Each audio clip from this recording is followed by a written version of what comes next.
Hey guys, we're back again with another video, and I've got to say, I've absolutely loved seeing the clips circulating online of AJ and Usyk in Ukraine. It just shows real humility with both men, really. I mean, with AJ, he's been beat by this guy twice, and he still showed up, still showing out, going to the gym and training with him, which is beautiful to see. And with Usyk, he's won against AJ twice and took his titles. Do you think that we are going to see AJ back in the ring real soon? And to be honest, I'd love to see it. Did see a post via DAZN saying that this is a heavyweight season, which I couldn't agree with more because we've got so many exciting heavyweight fights which are coming up. Starting off with this weekend, we've got Moses Itauma versus Jermaine Franklin Jr., which is happening this Saturday, the 28th.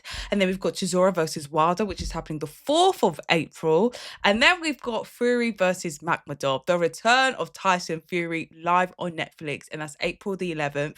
And then we've also got Wardley versus Dubois, two heavy hitters, May the 9th, and we've got Usyk versus Rico May, May the 23rd. This is exciting. This is a good couple of months of heavyweight boxing. Now, with each fight, they come with their own thoughts. So I kind of wanted to just talk about each heavyweight fight that we've got coming up. First of all, Moses Itauma versus Jermaine Franklin. Now, we know Moses Itauma is on a great run. We are seeing a great progression and development from him. And yes, we've seen the comparisons, and I just think personally, leave it out. I always think that like every boxer have their own unique individual journey. We do not have to compare all the time. Yes, there could be similarities. Yes, we could see like, oh, they're like this and they remind me of this person, but each boxer have their own journey. That's just me, okay? And so like he's crazy momentum right now. And yes, the argument that many people say or they discuss when speaking about Moses Itauma is like his opponents, like who's he fought? Mind you, he's had what? How many fights has he had? 13 fights. Last fight, Dillian White, I would say that's the most notable name that he's had, and that was a first round knockout. But mind you, Dillian White was inactive prior to that fight. So I always saw that coming due to the inactivity. Now, Jermaine Franklin, yes, he's been in the rings with the likes of Dillian White and Anthony Joshua. He's lost both of those fights. I wouldn't say that he's as active or has been as active in the past couple of years as Moses Itauma. And to be honest, I just see Moses Itauma taking the win here. Like, I just think that the guy has really shown what he's about. Fair enough. Who is he for? Yes, you could say that. And yes, it was Dillian White. But I think we've really, really seen like the type of boxer that he is. He carries real power. He's sharp. He's quick. He's smooth. Like, yeah. The really big question is, are we going to see him fight past 6th round? And that's just because he stops guys real quick. And that's just how good he is. So, well, we'll see that on Saturday night. You got to tune in to see that. And then we've got Chisora versus Wilder. Okay, this is a goodie. I was kind of more set on seeing Wilder versus Usyk. But from the talks that Usyk is saying and he saying that the last 3 fights that he wants to have, Wilder's name was not mentioned. I just think that, like, obviously we know that this is Chisora's, like, last fight. He said 50th fight, and then he bows out and he hangs up the gloves. It would be nice for him to win his 50th fight, especially someone who is like Wilder. From the talks that I'm seeing, they're saying that like Wilder's coming to the end of his career. But what is real interesting is Wilder's saying that he's in his prime. He's feeling really good, you know. And I said it in my previous videos. We're only going to know on fight night when he's in the ring, whether that's true or not. So, but regardless, if Wilder wins this fight, the question will become like, who would he fight next? You know, like, what other fights are there to be made with Wilder? You could say, yeah, AJ, but I just think that like a fight like that, it's already done its time. You know, like that fight should have happened years and years ago. Did I say mind the balloons? I might have. But if I haven't, so sorry about the balloons. I'm celebrating a birthday this week. It's my birthday this week. So yeah, just in case you're thinking, what the heck is that black thing there? It's my balloons, my birthday balloons. Then we got Fury versus Makhmudov. You know what? This one I really want to talk about. Yeah, it's cool. You guys know I'm a Fury fan. I love that Fury's back in the ring. We all knew he was always going to make a comeback. That retirement was just a short little break, man. But he's back on Netflix, Tottenham Hotspur Stadium. Love it. But I just think that like a main event like that, It doesn't scream Tottenham Hotspur Stadium to me. Like, I just think that, like, a lot of, okay, let me say it like this. When you put on a fight in like a really big stadium, in my head, okay, this is all me, right? In my head, I just think it's going to be like super big commercial, and people who probably don't watch boxing like so much will probably have some sort of an idea who both the fighters will be on that night. So chances are they will tune in to watch, although they don't really watch boxing anyways. I don't really get that here because I don't think many people will know who Makhmudov is.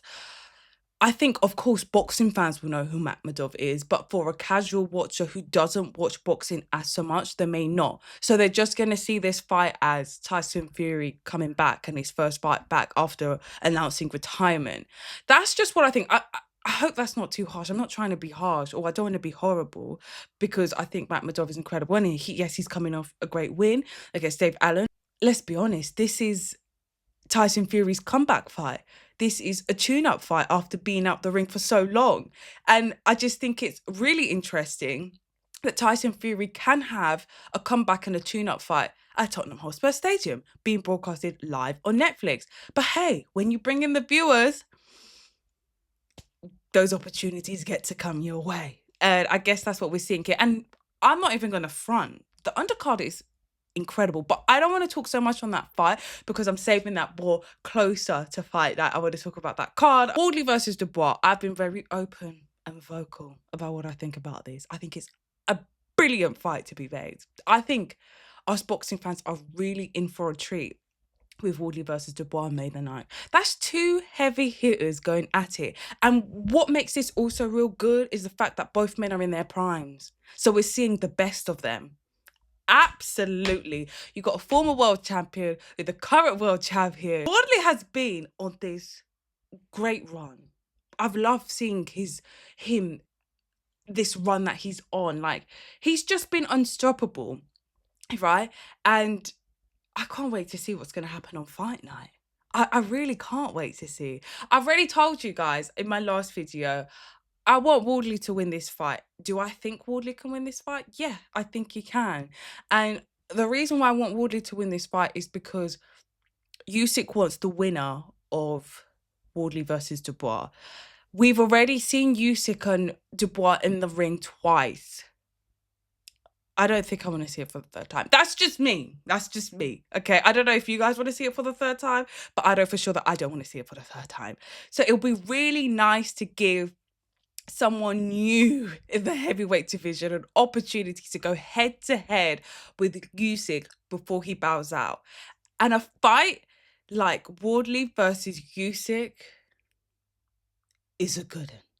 It's a real good one. I think Wardley will be able to give Usyk a fight. Wardley versus Dubois, two heavy hitters, both in their prime. Incredible, incredible talent. So I think us boxing fans are in for an incredible treat. Has the undercards been announced? I haven't seen the undercards as of yet. Usyk versus Rico Verhoeven, the kickboxing star, the legend. I know I have so much controversy on this, the fact that the WBC are sanctioning this fight, but it's a voluntary defense. So, you know, so much back and forth, so much talk, so much mixed reviews I've seen on this fight. But you know what? I think the concept is so cool. The fact that it's happening outside the pyramids of Giza, like, that's just really sick. I ain't seen anything like this. So that will be really, really cool to see. Let's be honest, I see Usyk winning this fight, man. I mean, Rico Verhoeven, of course, he's incredible at kickboxing. He's great. Yes, he's a legend. Absolutely. But this is boxing, okay? Yes, they're both combat sports and they're both great in that respect in their individual, like, combat sport. But I just see Usyk winning this. I just see Usyk winning this. Like, Rico Verhoeven has only had one professional boxing fight. And yes, he has been trained, or he's had like some training sessions with Tyson Fury. And yes, he's been trained by Peter Fury. But I just see Usyk winning this fight. That's what I think. So it's the heavyweight season, baby. You guys let me know in the comments which fights you guys are excited to see. How do you see these fights playing out? And if you haven't already, make sure you hit that subscribe button. I'm going to speak to you guys on my next video. Bye for now.